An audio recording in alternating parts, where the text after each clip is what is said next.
우리 옆에 분과 한번 인사를 나눠보실까요? 지금 보니 더욱 반갑습니다. 한번 인사해 보시죠. 지금 보니 더욱 반갑습니다. 네, 수예배에 나오신 모든 분들 주님의 이름 환영하고 축복합니다. 네, 교회마다 이제 많은 이 명절의 기간에 수예배를 어떻게 할 것인가 고민들이 많은 것 같습니다. 각자 교회 형편에 맞는 대로 또 각자 추구하는 방향들을 하게 되는데요. 어찌됐든 우리는 수예배를 드리게 되어서 이렇게 만나게 되니까 또 반갑습니다. 오늘 설교 제목을 보면 새 포도주는 새 부대에라고 되어 있습니다. 제가 이제 말씀을 준비하면서 옛날 우리 기성의 풍경은 어떠했을까 한번 잠깐 사진을 한번 보실까요? 제가 찾아봤는데요. 이상설 선생 기념 이 사업체에서 올린 사진입니다. 허락 없이 게재를 해서 죄송한데요. 가장 잘 보여주는 사진인 것 같습니다. 여러분 왼편의 사진은 뭐냐면 호남선을 표를 예매하려고 저녁부터 아예 진을 치는 풍경입니다. 그래서 아예 텐트까지 치고 잠을 자면서 저렇게 표를 구하려고 했던 사람들의 모습이 보이죠. 제가 이게 공감이 된 게 저도 90년대 초반에 이제 부천에 있었는데 그때 이 기성표를 예매하려고 사촌 동생과 간 적이 있습니다. 한 대여섯 시간 기다려서 겨우 표를 구매했던 기억이 있습니다. 그만큼 그때는 표 구하기가 얼마나 어려웠는지 상상을 초월할 정도였죠. 전날 저녁에 가야 겨우 표를 구할 수도 있고 구해도 입석일 경우도 많았습니다. 지금 세대는 아마 상상도 못하겠죠. 지금은 다 뭘로 끝나죠? 인터넷으로 스마트폰 하면 그냥 바로 끝나는데 저렇게 시대가 불과 30년 만에 이렇게 바뀌게 된 것이죠. 그 오른쪽에 사진을 보시면 입석으로 간 사람들이 어디 올라가 있죠? 네, 징칸에 올라가 있습니다. 저 시대는 저렇게라도 또 징칸 연락 튼튼하게 망정이지 아마 저기 약했으면 부러졌을 텐데 저렇게라도 다 고향에 가고 싶어하는 그런 마음들이 있었습니다. 그래서 인간은 항상 이 기소 본능이 있는 것 같습니다. 태어난 고향을 그리워하고 우리 영혼도 돌아갈 본향을 그리워하는 모습이 보이죠.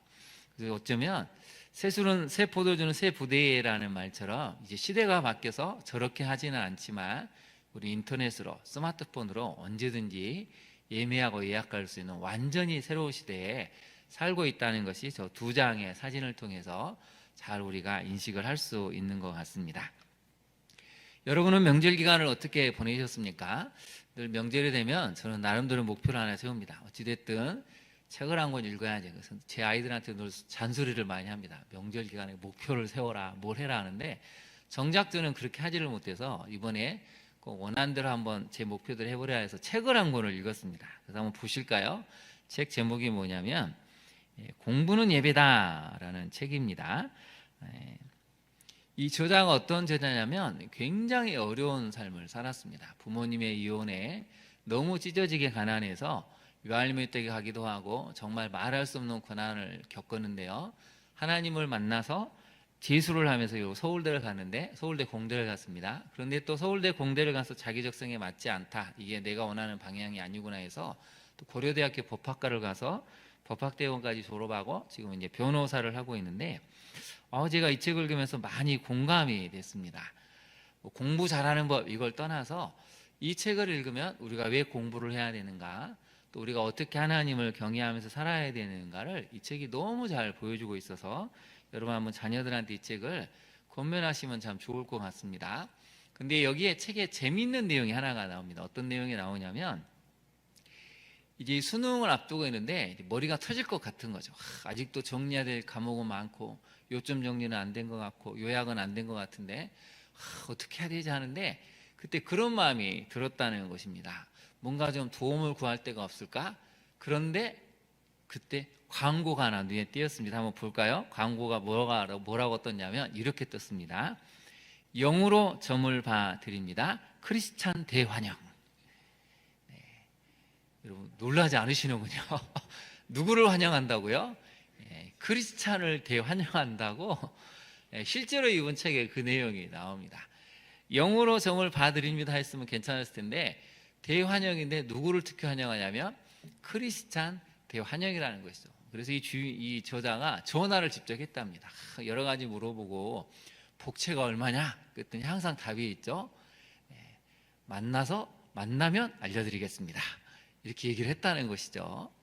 한참 고민하다가 그래도 가면 안 되겠다 해서 이제 접었다는 내용이 나오는데 제가 이 책을 보고 참 마음이 아팠습니다. 얼마나 크리스찬들이 많이 왔으면 크리스찬 대환영이라고 저렇게까지 광고를 냈을까? 여러분 참 씁쓸하지 않습니까? 저도 실제로 옛날에 고등부 하면서 어떤 집사님이 그 고민하신 적이 있습니다. 하도 안 되니까 정말 저한테 그렇게 얘기하신 적이 있습니다. 목사님, 제가 좀 이런 말 하면 안 되지만 좀 무당을 찾아가 볼까? 점쟁이를 찾아가 볼까? 이런 마음까지 들 정도로 너무 힘들다는 것이죠. 왜냐하면 하는 족조가 안 되니까, 아무리 발버둥을 쳐도 뭐가 되는 게 없으니까 이게 도대체 왜 그럴까 해서 그런 인간적인 마음이 든다고 저한테 솔직하게 고백한 집사님도 계십니다. 그 틈새를 노려서 사람들이 이제 점쟁이들이 파고드는 것이죠. 크리스찬은 다 오십시오. 우리가 영으로. 그래서 여러분 앞에 단어가 중요하죠. 뭘로 점을 봐드린다고요? 영으로 봐준다는 것이죠. 이게 참 슬픈 일입니다. 우리가 하나님을 믿는, 하나님의 영을 갖고 있는 사람들인데 거꾸로 그 사람들이 우리를 영으로 봐주겠다고 하니 이게 뭔가 잘못되다. 여러분 한참 잘못되지 않았을까요? 그래서 교회는 힘이 있어야 됩니다. 성령의 능력이 있어야 되고 성령의 충만함이 나타나야 되고 하나님의 영이 가득하게 될 때 이런 세상적인 것들이 다 사라지게 된다는 것이죠. 오늘 예배드리는 우리 성도님들만큼은 하나님의 영으로 충만하고 성령으로 충만하고 성령의 권능으로 담대해지는 우리 성도님들이 되시기를 바랍니다. 한번 저를 따라해 보실까요? 성령의 영으로 강건해지겠습니다. 네, 옆에 분을 한번 바라보시죠. 성령의 권능으로 좀 담대해 보입니까? 네, 성령의 권능으로 우리가 담대해져야 됩니다. 오늘 본문의 내용은 너무나 유명한 말씀이죠. 마태, 레이라고 하는 마태를 우리 주님이 길을 가시다가 부르시는 내용인데요. 사진을 한번 잠깐 보실까요? 사진을 보시면 저렇게 세간에 앉아있는 레이를 보시고 예수님이 찾아가셔서 나를 따르라 라고 지금 말씀하시는 장면이 나와 있습니다. 마지막에 조그맣게 되어 있는 것은 새 포도주는 새 부대에 이걸 이제 비유적으로 그림을 그려놓은 것인데요. 이런 이제 장면을 상상하시면서 오늘 본문으로 한번 들어가 보겠습니다. 27절을 한번 볼까요? 그 후에가 나오죠. 그 후에는 중풍병자를 고치신 후에입니다. 큐티를 하신 분들은 앞에 본문의 내용을 이해를 하시죠. 중풍병자를 사람들이 메고 와서 지붕을 뜯어내 가지고 결국 예수님께서 그 믿음을 보시고 내 제사함을 받았느니라 하면서 병을 고쳐주시는 그 이후에 일어난 일인데 27절 한번 볼까요? 그 후에 예수께서 나가사 레이라는 세리가 세간에 앉아있는 것을 보시고, 여러분 그 세간에다 한번 네모를 쳐보실까요? 영어 성경으로 보면 뭐라고 표현이 됐냐면 굉장히 재밌는 표현이 되어 있는데요. 부스라고 되어 있습니다. 부스. 근데 이 단어가 굉장히 제 마음에 탁 와닿았습니다. 한 사람의 인생을 상징하는 인생의 부스가 있다는 것입니다. 레이는 어떤 부스에 앉아있죠? 세관이죠. 세리라는 직업, 세관이라는 이 부스에 자기 한평생을 바쳐서 살고 있습니다. 여러분 근데 그 부스는 매일매일 사람들이 통과해야 되는 부스죠. 누구든지 이 세리인 레이를 피해갈 수가 없습니다. 반드시 거기를 지나간 사람들은 세금을 신고해야 되고 또 만나서 상담을 해야 되고 잘못되면 벌금을 물리는 그곳을 피해갈 수가 없는 것이죠. 꼭 사람이 만나야 되는 곳, 사람이 피해갈 수 없는 곳, 또 사람들이 분노와 억울함과 원통함을 느낄 수 있는 그 부스에 지금 레이, 이 마태가 앉아 있었다는 것이죠. 본인이 원하는 인생이었던 원하지 않는 인생이었던 지금 레이가 앉아있는 이 부스는 사실 사람들의 원망이 집중된 부스입니다. 사람들의 억울함과 원통함, 과도한 세금을 매겨서 너무 힘든 사람들의 아우성이 빗발쳐도 어쩔 수 없이 그곳을 지켜야 하는 인생의 부스에 앉아있는 사람이 레이라는 것이죠. 여러분은 지금 인생의 어떤 부스에 앉아 있습니까? 사람들이 여러분의 인생에 앉아있는 부스를 보면 뭐라고 말을 하고 있을까요? 참 잘 어울린다고 말하겠습니까? 아니면 저 사람 지금 저 자리에 앉아있으면 안 되는데 라고 안타까운 그런 부스에 앉아있습니까? 아니면 레이처럼 온갖 사람의 비난과 원통과 그런 분노가 폭발하는 그것을 견뎌내면서도 하루하루 어쩔 수 없이 앉아있는 그런 인생의 부스에 여러분 혹시 앉아있지는 않으신가요? 근데 우리 주님이 보셨다는 것이죠. 여러분의 인생의 자리에 그 앉아있는 그 부스를 보고 계셨다는 것입니다. 그래서 여러분 보시다라는 단어가 굉장히 중요합니다. 별표를 한번 해보실까요? 보시다는 것은 뭐냐면 네모를 한번 해보실까요? 나의 인생을 보신다는 것이고 지금 내 감정을 보신다는 것이고 내 상태를 보신다는 것입니다. 우리 주님은 그냥 지나치지 않으십니다. 너의 인생의 부스 자리에서 지금 너의 인생은 어떤지 너의 인생을 보는 것이다. 지금 그 인생을 살아가는 너의 감정은, 너의 생각은, 너의 상태는 어떤지 우리 주님이 보고 계시다는 것이죠. 그래서 그럼 우리는 주님을 만나야 합니다. 주님을 만날 때 내 인생의 부스가 지금 올바른 자리인지 그렇지 않은 자리인지 우리 주님이 진단해 주시고 이끄신다는 것이죠. 그런데 우리 주님은 보시고 뭐라고 말씀하십니까? 나를 따르라 라고 말씀하십니다. 이제 너는 그 인생의 부스에 앉아있으면 안 돼. 이제 나오라는 것입니다. 그래서 이게 참 놀라운 건데 지금 이 레이라는 마태는 세간에 앉아있는 데는 죄된 자리입니다. 누가 봐도 이건 죄된 자리고 어쩔 수 없이 해야 될 자리지만 누가 봐도 이건 죄인 중에 죄인인 정말 악을 행하는 자리에 앉아있는 것이죠. 하루하루 괴롭고 힘들고 그날 아침도 아마 정말 나오기 싫었는데 어쩔 수 없이 나왔을 것입니다. 근데 그 자리를 지키고 있는 레이를 보시고 우리 주님이 불러내셨다는 것입니다. 그래서 이게 아이러니죠. 우리가 때로는 어쩔 수 없이 이런 죄된 자리에 있을 수 있고 우리가 원치 않은 상황에 있을 수 있지만 그 자리에 하루하루 괴로움을 견뎌내고 아픔을 견뎌내고 상처를 견뎌낼 때 우리 주님이 어느 순간 오셔서 부르신다는 것이죠. 그래서 여러분 첫 번째 메시지를 한번 살펴볼까요? 주님은 가장 죄된 자리에 있는 이들을 부르시고 제자로 삼으십니다. 저는 이 말씀이 참 은혜가 되었습니다. 다 거룩한 자리에 주님이 보시기에 칭찬할 만한 자리에 있는 사람도 부르시지만 성경을 보면 가장 제약된 자리에 있는 사람을 하나님은 불러내십니다. 그게 하나님의 은혜이죠. 그래서 우리가 사람들을 봤을 때 때로는 이 레이처럼 욕을 먹고 제약된 자리에 있을 수 있고 정말 말도 안 되는 자리에 있을 수 있지만 우리가 긍휼의 시선으로 바라보면 우리 주님이 그 사람을 향해서 다가가시고 그들을 불러내시고 그들에게 새로운 구원의 기회를 주실 수 있구나. 이걸 영적으로 깨닫는다면 우리도 그들에게 그런 시선으로 다가가야 한다는 것이죠. 여러분 만약에 레이가 이제 상상력을 발휘해 보실까요? 나는 이 자리가 너무 좋습니다.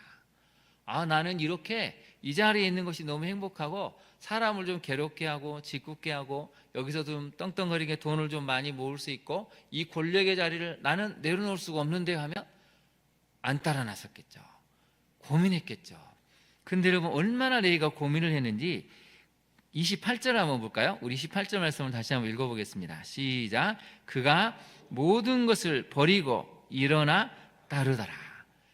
얼마나 레이가 그동안 고민했었는지를 이 짧은 구절은 사실 보여줍니다.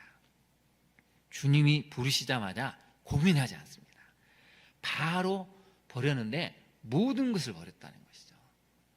내 직업을 버리고 내가 얻을 수 있는 이익을 버리고 사람들의 평가를 누가 뭐라든 간에 이걸 다 버리고 이제 일어나 따른다는 것입니다. 그래서 우리가 주님이 부르시는 자리에 우리가 해야 될 일은 모든 것을 버릴 준비가 되어 있어야 한다는 것이죠. 괴로워하고 아파하는 사람에게 우리 주님은 찾아가시고 요청하십니다. 나를 따르라. 그래서 여러분 거기다 한번 네모를 쳐보실까요? 나를 따르라는 이게 굉장히 중요합니다. 무엇을 따르라고 하고 있죠? 나를, 주님을 따르라는 것입니다. 주님을 따를 때 얻게 되는 인기, 기적이나 어떤 명예나 이런 게 아니고 주님 자체를 따르라. 그래서 제자가 되라고 말씀을 하고 계십니다. 여러분 우리는 주님을 따라야 될 사람이지 자꾸 주님이 주시고자 하는 어떤 명예나 어떤 기적의 능력이나 이런 걸 따라가면 안 된다는 것이죠. 주님 자체를 따르라고 말씀하니까 레이가 모든 것을 버리고 일어나 따랐다라고 알려주고 있습니다. 망설이지 않았다는 것이죠. 적용을 한번 해볼까요? 여러분, 나를 보내신 주님의 부르심에 망설이게 하는 것은 무엇입니까? 주님이 나를 딱 부르셨는데 순간 따라가고는 싶은데 망설이게 하는 게 있습니다. 그게 뭘까요? 지금의 편안함일 수도 있고, 지금 누리고 있는 어떤 기득권일 수도 있고, 지금 누리고 있는 내 삶의 안일함일 수도 있고, 삶에서 갖고 있는 명예나 부나 여러 가지 것들이 있을 수 있습니다. 그런데 레이는 망설이지 않았다는 것입니다. 우리 삶의 요소에서 자꾸 주님을 따르게 하는데 망설이게 하는 요소가 있다면 그걸 잘 살펴보고 주님이 부르실 때 과감하게 따라야겠다라고 결단할 때 우리는 주님의 제자가 될 수가 있습니다. 두 번째로 같이 한번 읽어볼까요? 시작. 우리는 주님을 제자로서 따라갑니까? 아니면 구경꾼이나 팬으로 따라갑니까? 여러분은 이 질문에 어떻게 답을 하시겠습니까? 여러분은 주님을 어떻게 따라가고 있습니까? 제자로서 따라갑니까? 아니면 구경꾼? 예수님이 뭘 하시는지 좀 지켜봐야 되겠네. 멀찍이 떨어져서 구경꾼으로 있는지, 아니면 열렬한 팬이지만 제자는 아닌 그런 상태인지 우리가 봐야 한다는 것입니다. 여러분은 제자로서 따라가고 있습니까? 옆에 있는 성도님은 제자입니까? 구경꾼입니까? 팬입니까? 네. 한번 칭찬해 줄까요? 당신은 주님의 제자입니다. 한번 해볼까요? 시작. 당신은 주님의 제자입니다. 제자로서 보이십니까? 네, 우리는 제자로 따라가야 하는 사람입니다. 그래서 이제 레이가 이게 너무 기뻤습니다. 주님이 나를 부르시다니. 예수님을 알고 있었죠. 소문으로도 알고 멀리서도 봤고 직접 또 보기도 했는데 주님이 나를 부르셨구나. 이게 너무 감격스러워서 이제 본격적으로 제자로서의 삶을 살기에 앞서서 29절을 한번 볼까요? 레이가 예수를 위하여 자기 집에서 큰 잔치를 했다고 나오죠. 거기다 한번 네모를 쳐보실까요? 누구를 위해서 잔치를 베풀었다고요? 예수를 위하여. 그래서 우리가 잔치를 할 때 돌잔치가 됐든 회갑이 됐든 어떤 잔치든지 간에 그 주인공은 주님이 되시는데 늘 마음을 써야 합니다. 우리가 임직식을 하거나 추대식을 하거나 은퇴식을 할 때도 항상 저도 조심하는 건 보이지 않는 주인공인 사실 우리 주님이 그 자리에 오시고 그분이 주인공이 되시는데 마음을 써야 그 모든 예식이 의미가 있고 그 하나님이 임재하시는 예식과 순서가 될 수가 있다는 것이죠. 레이는 자기를 부르신 예수님을 위해서 잔치를 했는데 어떻게 잔치를 했습니까? 그냥 하지 않고 거기다 한번 밑줄을 그어보실까요? 큰 잔치를 했다고 했죠. 동그라미를 쳐보실까요? 큰이란 단어에다가 여러분 그냥 어떤 대충 한 게 아니고 너무 기뻐서 이제 내가 주님을 따르는 삶이 너무 기뻐서 아주 크게 잔치를 했다는 것입니다. 얼마나 이 잔치가 컸는지 성경이 그냥 누가가 가장 정확하게 객관적으로 기록한 누가가 봤을 때도 이건 평범한 잔치가 아니야. 어마어마하게 큰 잔치였다고 묘사를 하고 있죠. 여러분 우리가 주님이 제자가 되었을 때 이렇게 잔치를 해본 적이 있으십니까? 나 오늘부터 정말 주님을 제대로 따르기로 했습니다. 이렇게 주님을 위해서 큰 잔치를 한번 펼쳐보인 적이 있으신가요?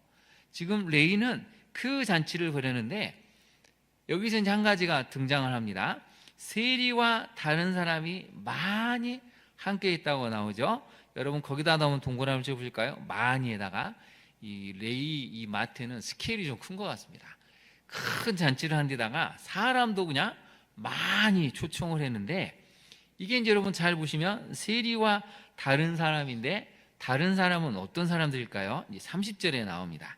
이 바리새인과 그의 서기관들이 그 제자들을 이제 비방을 합니다. 이 사람들은 항상 비방할 준비가 되어 있죠. 너희가 어찌하여 세리와 죄인과 함께 먹고 마시느냐?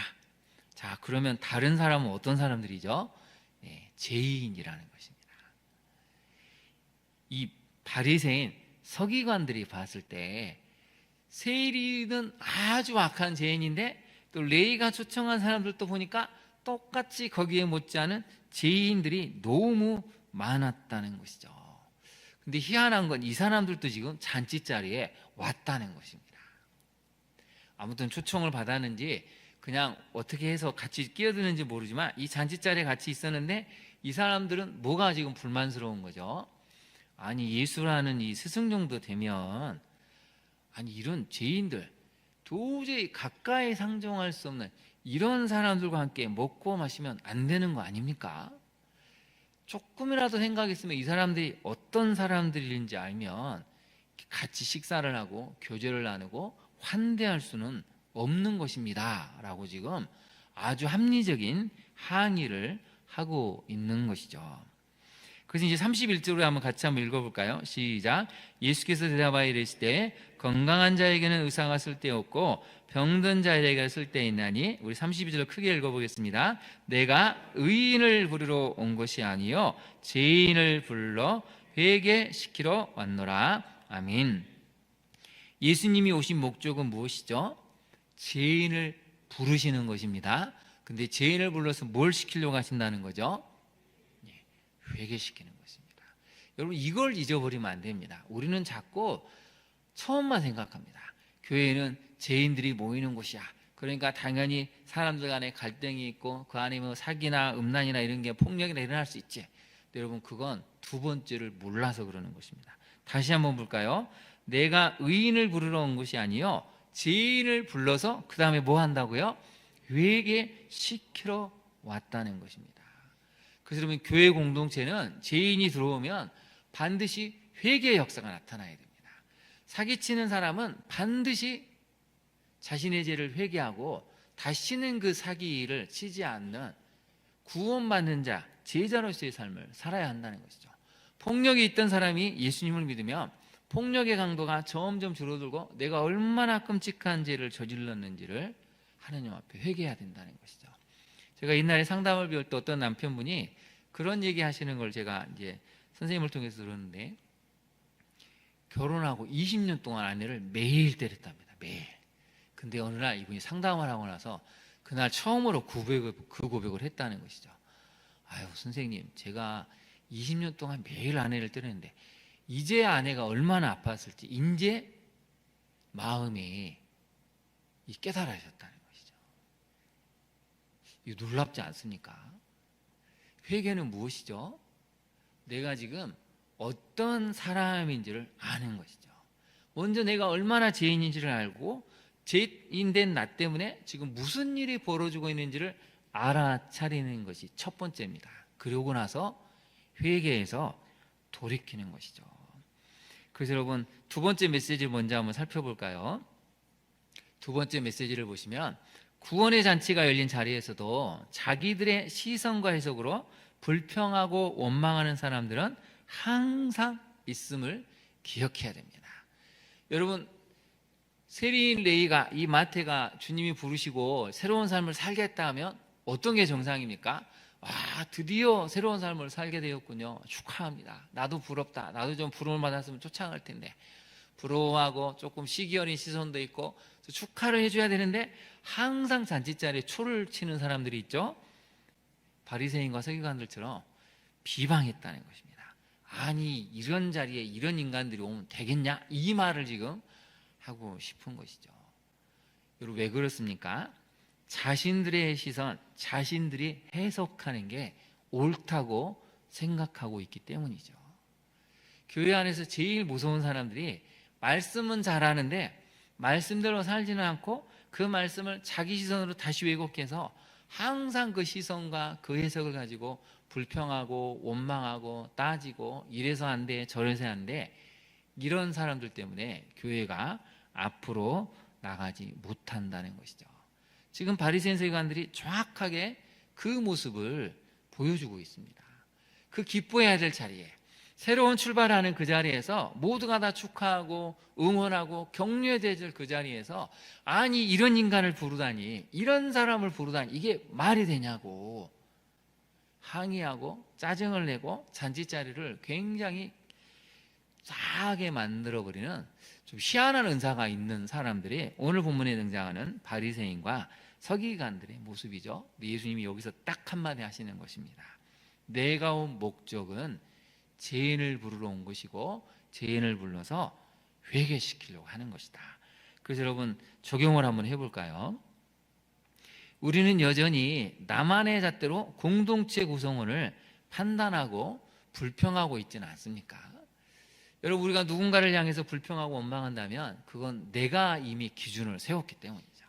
내 기준, 내 해석, 내 잣대가 너무 분명하니까 항상 뭘 해도 만족스럽지 않습니다. 뭘 해도 불평이 나오고 원망이 나오게 됩니다. 근데 예수님은 완전히 기준이 다르죠. 우리가 보는 기준과는 다르다는 것입니다. 그런 죄된 자리에 있는 사람도 그동안 어떤 죄를 저질렀을지라도 주님이 부르셔서 구원의 기회를 주시고 제자된 기회를 주실 수 있는 영적인 기준을 제시를 하셨다는 것입니다. 그래서 우리는 우리의 기준이 아닌 주님의 기준으로 사람을 바라봐야 합니다. 저를 한번 따라해 보실까요? 사람의 기준이 아닌 주님의 기준으로 사람을 보고 존중하겠습니다. 네, 여러분 주님의 기준을 가져야 됩니다. 그럴 때 그 사람들을 살릴 수 있고 그 사람들에게 영혼권의 역사를 만들 수 있죠. 두 번째는 중요하니까 같이 한번 읽어볼까요? 시작. 교회와 성도는 예수님께서 오신 목적을 기억하고 죄인을 환대하고 말씀으로 죄를 보게 하며 회개의 자리로 이끌 능력이 있습니까? 네. 교회가 첫 번째는 잘하는 것 같습니다. 죄인들은 다 초청을 합니다. 문제는 말씀으로 이제 죄인들이 와서 죄를 보게 하고 그리고 회개의 자리로 이끌어야 되는데 죄인들이 와가지고 이게 다 성도들이 선해 보이니까 발톱을 숨기고 있다가 어느 순간 탁 때가 되면 완전히 그냥 교회를 어지럽혀 버립니다. 폭력으로, 갈등으로, 이단으로 온갖 죄를 다 저질러도 교회가 저항할 능력이 없습니다. 여러분, 예수님이 분명히 말씀하시지 않습니까? 예수님이 오신 목적은 죄인을 부르고 회개시키러 왔다고. 교회의 존재의 목적은 뭐죠? 예수님이 말씀하신 대로 그 방향성대로 가야 한다는 것입니다. 그러면 죄인을 불러서 초청을 해야죠. 어떤 죄인인지 환대를 해야 되죠. 그 다음에는 말씀을 묵상시키고 기도하게 하면서 내 죄가 무엇인지를 보게 하고 그 다음에 회개의 자리로 나아가서 완전히 유턴하는 삶을 만들어야 되는데 10년이 지나고 20년이 지나도 여전히 그 죄에서 벗어나지 못하고 여전히 교회 안에서 사기를 치고 잘못을 행하는데 교회가 그걸 고칠 능력이 없다? 그건 여러분 주님을 따라가는 교회가 아니라는 것입니다. 교회의 존재 목적은 우리 주님이 오신 목적과 분명하게 동일하게 동일시가 되어야 한다고 오늘 성경은 알려주고 있습니다. 우리 한국교회 특별히 광양종합교회가 이러한 능력을 갖기를 간절히 소망합니다. 여러분 이런 능력을 갖출 때 어떤 죄인이 들어오더라도 변화가 되고 교회가 건강해질 수 있습니다. 한국교회는 죄인을 환대하기는 하지만 죄인들이 들어와서 자기 죄를 보고 애통해하며 회개하는 데까지 이르지 못하게 하니까 교회가 여전히 어수선하고 그냥 사랑이다 은혜다라는 이상한 논리로 이 죄인들을 놔둬버리고 방치해버리니까 교회가 혼란스러워지고 있습니다. 우리 주님이 오신 목적대로 교회에도 그 목적대로 갈 때 건강한 교회가 되고 세상을 변화시킬 수 있는 빛의 역할, 소금의 역할을 잘 감당할 수가 있습니다. 우리 광양종합교회가 그러한 교회가 될 수 있기를 진심으로 축원합니다. 그리고 세 번째 메시지를 한번 살펴볼까요? 세 번째 메시지는 성도가 복음의 가치관으로 살아갈 때 새술은 새 부대라는 참 의미를 보여줄 수가 있습니다. 그래서 이제 33절을 한번 볼까요? 이 바리새인과 서기관들이 예수님께 또 말하죠. 화가 났습니다. 그래서 아니 요한의 제자는 자주 금식하며 기도합니다. 바리새인의 제자들, 우리의 제자들도 또 금식하고 자주 기도하는데 왜 당신의 제자들은 우리가 볼 때 항상 먹고 마십니까? 좀 비아냥거리기도 하고 일침을 놓는 것이죠. 여기에 이제 세 부류의 제자가 나옵니다. 요한의 제자들이 나오고 바리새인의 제자들이 나오고 예수님의 제자들이 나오는데 겉으로 보기에 누가 제일 경건하지 않아 보입니까? 예수님의 제자들이 제일 경건해 보이지가 않습니다. 왜요? 항상 잘 먹고 잘 마시고 항상 기뻐하는 것이죠. 그래서 이 바리새인과 이 서기관들은 이해가 안 됩니다. 아니, 경건한 제자들이 돼야 되는 거 아니냐고. 예수님 세례 요한처럼 좀 금식도 하고 기도도 해야 되고 우리 제자들처럼 이렇게 해야 되는데 왜 당신네들은 항상 먹고 마시냐, 이런 데만 마음을 쓰느냐, 좀 비아냥거리는데 예수님이 일침을 놓으시죠. 34절 한번 볼까요? 혼인집 손님들이 신랑과 함께 있을 때 너희가 그 손님으로 금식하게 할 수 있느냐? 그러나 그날에 이르러 그들이 신랑을 빼앗기리니 그날에는 어떻게 한다고요? 금식할 것이다. 이 얘기는 앞으로 예수님이 십자가에 달리실 상황에 대해서 묘사를 하고 있죠. 다 때가 있고 다 그럴 시기가 도래하는데 지금은 메시아이신 주님과 함께 있으니 기뻐하고 즐거워하고 이때를 누리는 것이 필요하고, 그러나 메시아 되신 주님이 못 박혔을 때에는 금식하고 슬퍼할 날도 오게 된다는 것을 지금 이 바리새인들에게 알려주고 있습니다. 그러면서 놀라운 비유를 하나 하시죠. 새 포도주와 낡은 가죽 부대 이야기를 하십니다. 무엇을 말씀하십니까? 새 포도주는 앞으로 예수님의 구속사, 복음을 이야기한다면 여기서 등장하는 낡은 어, 또 이 표현들은 무엇을 얘기할까요? 낡은 부대는 율법주의, 형식주의를 이야기를 하고 있습니다. 이제 복음이라는 거대한 구속사는 이전에 율법주의와 형식주의가 아닌 그 말씀대로 가야 그 놀라운 능력이 나타나게 된다고 알려주고 있는 것이죠. 그래서 여러분, 우리가 적용해야 될 부분은 38절입니다. 우리 38절을 같이 한번 읽어볼까요? 시작. 새 포도주는 새 부대에 넣어야 할 것이니라. 아멘. 낡은 이 포도 부대에 여러분 포도주를 넣으면 금방 팽창해서 이게 터지고 맙니다. 그래서 새 포도주는 새 이 부대에 넣어야 팽창을 해도 계속 이게 이완하고 늘어나기 때문에 충분히 담을 수가 있는 것이죠. 이것은 무엇을 이야기하는 것입니까? 예수님의 구속사, 복음의 역사는 그러한 가치관을 가지고 살아야 한다는 것을 이야기를 하고 있습니다. 그래서 여러분, 새 포도주는 새 부대에 넣어야 할 것이라는 것을 대표적으로 보여준 게 28절인데요. 28절을 다시 한번 볼까요? 새로운 부르심을 받은 너희가 어떻게 했죠? 모든 것을 버리고 일어나 따랐습니다. 이게 바로 새 포도주가 새 부대에 넣어지는 모습을 상징적으로 보여주는 것입니다. 여러분, 우리는 새 포도주로 새 부대에 넣어진 사람으로 살고 있습니까? 정말 복음 안에서 자유하고 예수님이 보여주신 그 진리, 십자가의 사랑, 그 놀라운 부활의 능력을 가지고 우리는 살아가고 있는가? 이게 바로 새 포도주, 새 부대에 넣어진 인생이라는 것을 우리 주님이 말씀하고 있는 것이죠. 적용을 한번 해볼까요? 여러분, 복음의 가치관을 가지고 주어진 인생을 살아내고 있습니까? 새 포도주는 새 부대에 아무리 설교하고 은혜를 받는다고 해도 우리가 말씀 그대로 이제 우리 이미 새 포도주고 새 부대에 넣어진 존재라면 이제는 복음의 가치관을 가지고 살아야 합니다. 그렇지 않다면 우리는 여전히 낡은 가죽 부대에 넣어진 새 포도주 같은 그런 인생으로 살 수밖에 없다는 것이죠. 그런데 두 번째 질문 한번 볼까요? 이걸 방해하는 게 있죠. 여전히 내려놓지 못하고 포기하지 못한 영역은 무엇인지 봐야 한다는 것입니다. 그럴 때 오늘 주님이 말씀하신 새 포도주는 새 부대에 넣는 그 은혜의 삶을 우리가 보여줄 수 있다는 것이죠. 그런데 안타까운 말씀을 하십니다. 39절 한번 볼까요? 묵은 포도주를 마시고 새 것을 원하는 자가 없나니 이는 묵은 것이 어떻다고요? 좋담이니라. 이 얘기는 바리새인과 서기관들을 빗대어서 말씀하는 것입니다. 여전히 우리가 붙들고 있는 이게 너무 좋다는 것이죠. 주님이 오셨어도 여전히 옛날 방식, 옛 가치관, 우리가 추구하는 기준, 시선이 오라라고 하는 사람은 아무리 복음을 들려주고 주님이 부르셔도 응답하지 않고 따라가지 않는 사람들이라는 것입니다. 오늘 예배드리는 우리는 어떻습니까? 주님이 우리를 부르셨다면 레이처럼 모든 것을 버리고 일어나 따르는 사람으로 살고 있습니까? 아니면 여전히 중간쯤 서서 왔다 갔다 방황하고 계신가요? 바리새인과 서기관들처럼 여전히 옛것을 고집하고 주님을 따라가지 못하는 그런 삶을 살고 있지는 않습니까?